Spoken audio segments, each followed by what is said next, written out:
at the Fort Worth Regional events with 469 players signed up to my goods. And please, introduce yourself to the world, man. My name is William Boyles Kramer, and I finished X1 after round 9.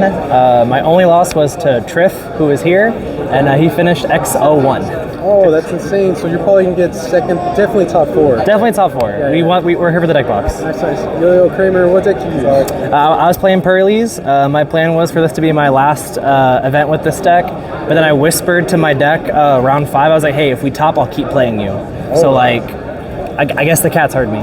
Nice. Well, what made you decide to play this deck, man? It's the deck that I've been on all season. I'm interested in the Fire King deck and the Centurion deck, but I wasn't comfortable enough with those decks going into this format. Like, I didn't know the matchups well enough. Yeah. Whereas I've been playing Purrely since they came out, so I felt really comfortable with the deck. I felt really knowledgeable about the different matchups, the different choke points, different little cute things you can do in the different matchups. I felt like for me personally, it was the best pick. Okay, before we see the Purrely Goo, any shoutouts? I do have some shoutouts. Okay, so number 1 to my boyfriend Nick, who is here with me at this regional. I love him a lot, and he and I are getting into Yu-Gi-Oh together. I'm getting him into Yu-Gi-Oh, and it's so much fun to be able to play this game with someone that you care about so much. So huge shouts to him. All my boys in Austin, Aaron, Petzold, Lawson, Michael, Josh Pham, Zach, and all the guys in the Discord. There's too many y'all to name, but I appreciate every one of you that was here with me, supporting me after each round, giving me the hype talk, telling me not to get sad when I lost the Triff. And then also shoutouts to Pixelhaven Gaming and Collectibles in Austin by UT Campus. Hands down, easily the best locals in Austin, Texas. Followed closely in second place by Juniors Comics and Cards. But yeah, Pixelhaven's the go. If you're ever in Austin, Pixelhaven's the place to be. There you go. Without further ado, please show us the Purrely Goo. All right, so let's go and start with the main deck. So we'll start with Engine, obviously. 3 white, 3 black, and then 3 my friend. You basically max out on every Purrely card that you can max out on until Konami tells us we can't max out on them anymore. And then the 1 Yeep, obviously. Nothing here will ever change until Konami tells us that we have to change it. And then onto the non-engine for hand traps. I only did 2 nib in the main deck. A lot of lists I've been seeing were playing 41 or 42 with 3 nib, and I wanted to keep the deck as consistent as possible, so I only did 2 nib, 3 Ash, 3 Droll, and 3 Imperm for the hand trap lineup. I feel like not having Droll in your deck this format is kind of a mistake, so I wanted to make sure I had what in my opinion is the best hand trap right now in my deck list somewhere. Were there any matchups where you wish you had a Nibiru in your hand, where it could have been that 3rd copy or whatever? I don't think I nibbed a single person all day, which is probably because I was only playing 2 copies of it. Okay. But yeah, in retrospect, I did play against a lot of Vanadium. I have 2 Vanadium and 2 Dragon Link. So I was kind of glad to not have it versus Dragon Link, but I was kind of sad that I didn't have it for Vanadium. Yeah. If I had known how much Vanadium I was going to play against, I probably would have gone up to 41 and just played the 3rd nib. But I want to make sure the white cat hits as often as possible, and every card over 40 you go that isn't more Purrely cards somehow, that's fewer chances for your white cat to hit, and I don't like that. Me and white cat have an understanding. Okay. And then for the rest of the non-engine, 3 pots. If anyone ever tells you to only banish 3, they're lying to you. And then this was a last-minute change.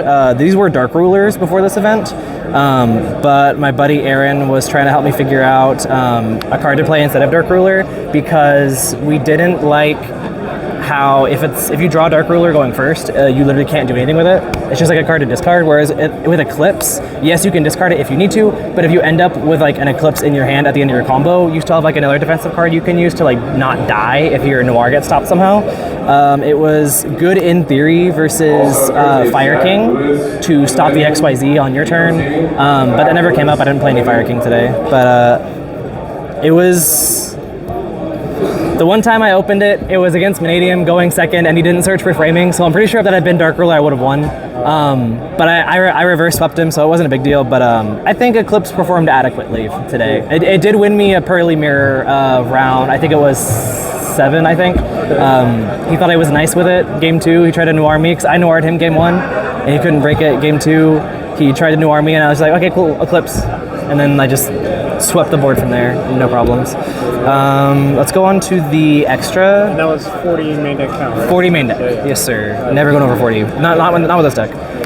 Purrely cards, 1 and 1, 2, 2 and 2. Originally, I was only playing 2 beauty, but I got really sick of getting nibbed by going for like the overextension play, like with IP and stuff like that. So I cut the IP stuff I was doing for more Purrely cards. So I did the second beauty last minute, non-engine or like non-Purrely extra deck. I did 1 anima, 1 SP, 1 dark. The dark was originally Condemned Dark Lord, and the second beauty was originally IP. I was doing for like the Noir IP end board, and then the rank 1 Downerd, Anti-Zeus, and Zeus.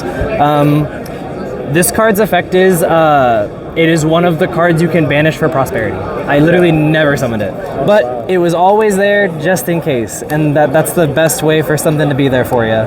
It's just in case. SP was crazy. That card is bonkers. I never missed the IP.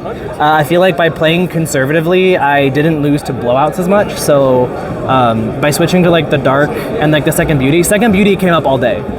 So I was very glad that I cut the I played the second beauty last minute instead of doing like the IP, doing SP on your opponent's turn stuff. It's cute in theory, but you just open yourself to so much clapback. I don't like it. And then side deck. Pangratops. This is probably like my favorite like non-archetypal card in the game, honestly, aside from like Treasure Panda. So like the fact that I can play this guy in deck list goes crazy. And then 3 shifter. This won me 1 match against Tier Limits.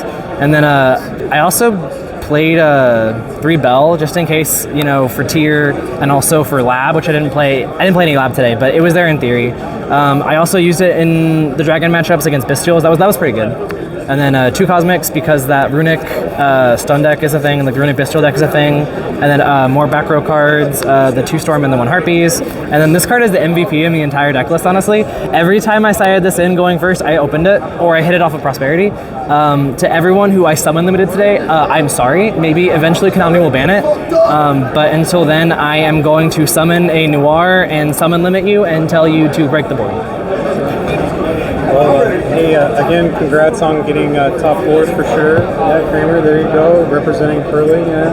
And then also big shout out to Team Bortle for the profile, obviously. Forgot to include that. Gotta say the best for last. All good, we got you. Until next time, everyone, we're out.